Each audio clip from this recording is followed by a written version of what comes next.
ഹോളിവുഡിൽ നിന്നും ഗംഭീര ഫാന്റസി സിനിമകളൊക്കെ വരുമ്പോഴും നമ്മൾ പറയാറുണ്ട് നമ്മുടെ ഇന്ത്യൻ സിനിമയ്ക്ക് നമ്മുടെ ഇതിഹാസ കഥകൾ ഇവിടെ കിടപ്പുണ്ട്, ഇതിലും ഗംഭീരമായി ചിത്രീകരിക്കാൻ കഴിയുന്നത്. പക്ഷേ നമ്മുടെ ടെക്നോളജി അത്ര വലുതായി വളർന്നതുമില്ല, നമ്മുടെ ബജറ്റ് അത്രയും വലിപ്പവുമുള്ളതല്ല. അങ്ങനെ ഒരു പ്രോഡക്റ്റ് ഉണ്ടാക്കിയെടുക്കണമെങ്കിൽ വർഷങ്ങളുടെ കാലയളവ് വേണ്ടിവരും. ആ ടൈമിലേക്ക് നമ്മൾ എത്തി നിൽക്കുന്നു എന്ന് വേണമെങ്കിൽ ഇപ്പോൾ ഇന്ത്യൻ സിനിമ നോക്കി നമുക്ക് പറയാൻ കഴിയും. ആ ഒരു ടെക്നോളജിയിലും ആ ഒരു സാമ്പത്തിക സ്ഥിതിയിലേക്കും ഇന്ത്യൻ സിനിമ എത്തിയിട്ടുണ്ട്. അതുകൊണ്ട് തന്നെ നമ്മുടെ പുരാണങ്ങളും ഒക്കെ പൊടിതട്ടിയെടുത്ത് സിനിമയാക്കാൻ ഒരുങ്ങിയാണ് ഓരോ ഇൻഡസ്ട്രിയും. അതിന്റെ ഭാഗമാണ് രാമായണം ഇപ്പോൾ ഗംഭീര രീതിയിൽ നമ്മുടെ മുന്നിലേക്ക് എത്തുന്നത്. കഴിഞ്ഞ ദിവസം ചിത്രത്തിന്റെ ഒരു ഗ്ലിംസ് വീഡിയോ വന്നപ്പോൾ ഹോളിവുഡിനെ കിടപിടിക്കുന്ന രീതിയിൽ ഗംഭീരമായി തന്നെയാണ് ചിത്രം ഒരുങ്ങുന്നത് എന്ന് വ്യക്തമായി. എന്നാൽ നമ്മൾ സൗത്ത് ഇന്ത്യൻ പ്രേക്ഷകർ കാത്തിരിക്കുന്നത് യശ് എന്നൊരു ഫാക്ടർ കാണാൻ വേണ്ടി തന്നെയാണ്. യശ് ഉള്ളതുകൊണ്ട് സൗത്ത് ഇന്ത്യ മുഴുവൻ പിടിക്കുമെന്ന് നമ്മൾ നേരത്തെ തന്നെ പറഞ്ഞു. പക്ഷേ യഷിന്റെ വരവ് നമ്മൾ വിചാരിക്കുന്ന അത്രയും കാണില്ല എന്ന രീതിയിലാണ് പുതിയ റിപ്പോർട്ടുകൾ. അതിനൊപ്പം തന്നെ സൗത്ത് ഇന്ത്യയിൽ നിന്നും ഗംഭീര നടന്മാർ, മിക്കവാറും മോഹൻലാൽ അടക്കം ഒരു ഇതിഹാസ സിനിമയിലേക്ക് എത്താനുള്ള സാധ്യതയെക്കുറിച്ചും പറയാം. ഇന്ത്യൻ ഇതിഹാസം രാമായണത്തിനെ നിതീഷ് തിവാരി ഒരുക്കുന്ന ദൃശ്യവിഷ്കാരമാണ് ഇന്ത്യൻ സിനിമാ ലോകത്തെ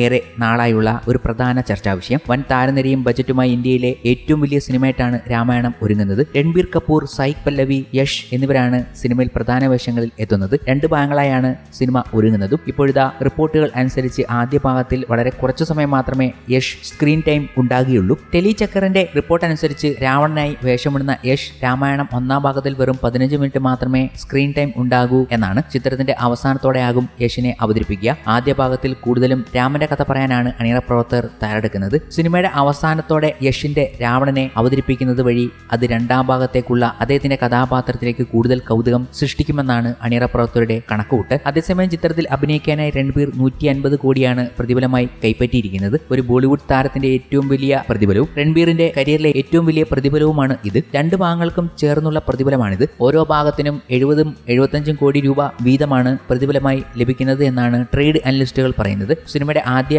ഭാഗത്തിന്റെ ടൈറ്റിൽ ടീസർ കഴിഞ്ഞ ദിവസം പുറത്തു വന്നിരുന്നു. ഹാൻസ് സിമ്മറും എ ആർ റഹ്മാനും ഒന്നിച്ചെത്തുന്നു എന്നതാണ് ടീസറിന് പിന്നിലെ ആരാധകരെ ഏറെ ആവേശത്തിൽ ആഴ്ത്തിയിരിക്കുന്നത്. അതേസമയം സൗത്ത് ഇന്ത്യൻ പ്രേക്ഷകരെ ഏറ്റവും കൂടുതൽ ആകർഷിക്കാൻ പോകുന്നത് ചിത്രത്തിന്റെ 2ാം ഭാഗം ആയിരിക്കുമെന്ന് ഉറപ്പായി കഴിഞ്ഞു. 2 ഭാഗങ്ങളിൽ ഒരുങ്ങുന്ന രാമായണം ആദ്യ ഭാഗം 2026 ദീപാവലി റിലീസും 2ാം ഭാഗം 2027 ദീപാവലിക്കുമാണ് റിലീസ് ചെയ്യുന്നത്. 1600 കോടിയാണ് സിനിമയുടെ ബജറ്റ് എന്നാണ് റിപ്പോർട്ടുകൾ. രാമായണം അതിഗംഭീരമായി തന്നെ നമ്മുടെ മുന്നിലേക്ക് വരാൻ പോകുമ്പോൾ അണിയറയിൽ മഹാഭാരതവും ഒരുങ്ങുകയാണ്. അതും സാക്ഷാൽ അമീർ ഖാനാണ് ഇതിന്റെ പിന്നിൽ. മഹാഭാരതം കരിയറിലെ ഏറ്റവും പ്രധാനപ്പെട്ടതും ഡ്രീം പ്രോജക്റ്റുമായിരിക്കും എന്ന് അമീർ ഖാൻ നേരത്തെ പറഞ്ഞിരുന്നു. ചിത്രം ഉടൻ ഷൂട്ടിംഗ് തുടങ്ങുമെന്നും വലിയ ക്യാൻവാസിലാണ് സിനിമ ഒരുങ്ങുന്നതെന്നും അമീർ വ്യക്തമാക്കിയിരുന്നു. ഇപ്പോഴത്തെ ചിത്രത്തെക്കുറിച്ച് കൂടുതൽ അപ്ഡേറ്റുകൾ നൽകുകയാണ് അമീർ ഖാൻ. ചിത്രത്തിന്റെ വർക്കുകൾ ഓഗസ്റ്റിൽ ആരംഭിക്കുമെന്നും നിരവധി ഭാഗങ്ങളായിട്ടാകും സിനിമ പുറത്തിറങ്ങുക എന്നും അമീർ മനസ്സ് തുറന്നു. ഓഗസ്റ്റിൽ മഹാഭാരതത്തിന്റെ വർക്കുകൾ ആരംഭിക്കും. നിരവധി പാർട്ടുകളായിട്ടാകും സിനിമ പുറത്തിറങ്ങുക. കാരണം ഈ കഥ ഒറ്റ ഭാഗത്തിൽ പറഞ്ഞ് അവസാനിപ്പിക്കാൻ കഴിയില്ല. ഇത് എന്റെ രക്തത്തിൽ അലിഞ്ഞു ചേർന്ന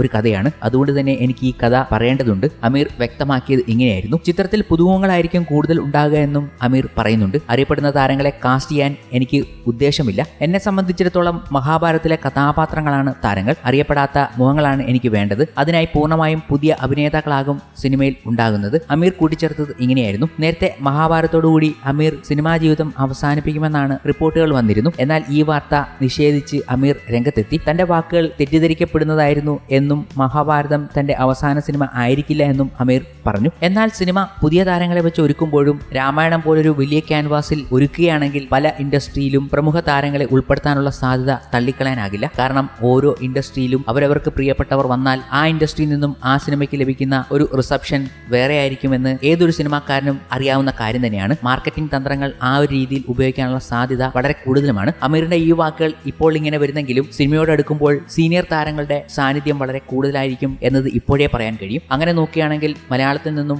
മമ്മൂട്ടിയോ മോഹൻലാലോ, തമിഴിൽ നിന്നും സീനിയർ താരങ്ങളോ, ഹിന്ദിയിൽ നിന്നും സൂപ്പർ താരങ്ങളോ, കന്നഡയിൽ നിന്നുള്ള സൂപ്പർ താരങ്ങളോ, തെലുങ്കിൽ നിന്നുള്ള സൂപ്പർ താരങ്ങളോ ഒക്കെ എത്താനുള്ള സാധ്യത ഒരിക്കലും തള്ളിക്കളയാൻ കഴിയില്ല. കാരണം രാമായണം പോലൊരു ചിത്രത്തിൽ പോലും ഏതൊരു ഇൻഡസ്ട്രി ആണെങ്കിലും അവരെ കണക്ട് ചെയ്യാൻ പറ്റുന്ന താരങ്ങൾ വരുന്നുണ്ട്. അമിതാഭ് ബച്ചൻ പോലും ആ സിനിമയിൽ ജഡായുവിന്റെ റോൾ അഭിനയിക്കുന്നുണ്ട് രാമായണത്തിൽ. അങ്ങനെ നോക്കുമ്പോഴാണ് യശും സായ് പല്ലവിയും ഒക്കെ എത്തുന്നത്. അമീർ ഖാന്റെ ഈ സിനിമയോടുള്ള താല്പര്യവും ബിസിനസ് തന്ത്രങ്ങളും ഇനി നമ്മൾ കാണാനിരിക്കുന്നതേ ഉള്ളൂ. അതേസമയം സിത്താര സമീൻ പർ ആണ് ഏറ്റവും ഒടുവിൽ പുറത്തു വന്ന അമീർ ചിത്രം. മികച്ച പ്രതികരണമാണ് സിനിമയ്ക്ക് പ്രേക്ഷകരിൽ നിന്നും ലഭിക്കുന്നത്. ബോക്സ് ഓഫീസിലും സിനിമ വലിയ കുതിപ്പുണ്ടാക്കുന്നുണ്ട്. ആഴ്ചകൾ പിന്നിടുമ്പോൾ ചിത്രം വലിയ നേട്ടമാണ് നേടിയിരിക്കുന്നത്. ചിത്രം ഇന്ത്യൻ ബോക്സ് ഓഫീസിൽ നിന്നും ഇതുവരെ 146 കോടി നേടിയിട്ടുണ്ട്. അതുപോലെ തന്നെയാണ് മലയാളത്തിൽ നിന്നും ഒരു ഇതിഹാസ സിനിമ പിറക്കാൻ പോകുന്നത് എന്നതും കൂടി ഈ അവസരത്തിൽ പറയേണ്ടതാണ്. MTയുടെ 2ാം മൂഴം എന്ന സിനിമ. സാക്ഷാൽ മോഹൻലാൽ ഭീമനായി എത്തുന്ന സിനിമ അണിയറയിൽ സംഭവിച്ചുകൊണ്ടിരിക്കുകയാണ്. അതുമായി ബന്ധപ്പെട്ട ഡിസ്കഷനുകൾ അണിയറയിൽ നടന്നുകൊണ്ടിരിക്കുന്നു. ഈ ചിത്രത്തെക്കുറിച്ചുള്ള കൂടുതൽ വിവരങ്ങളൊന്നും പുറത്തു വന്നിട്ടില്ലെങ്കിലും നമ്മുടെ ഇൻഡസ്ട്രിയിൽ നടക്കാൻ പോകുന്ന ഇതിഹാസ സിനിമകളുടെ പട്ടികയിൽ രണ്ടാം ഊഴവും ഉൾപ്പെടുന്നുണ്ട്. ഇനി മോഹൻലാൽ തന്നെ ഈ ചിത്രത്തിൽ വരുമോ എന്നത് വലിയൊരു ചോദ്യം തന്നെയാണ്. കാരണം ഒരു തവണ പ്രഖ്യാപിക്കപ്പെട്ട് ഉപേക്ഷിക്കപ്പെട്ട സിനിമയാണ്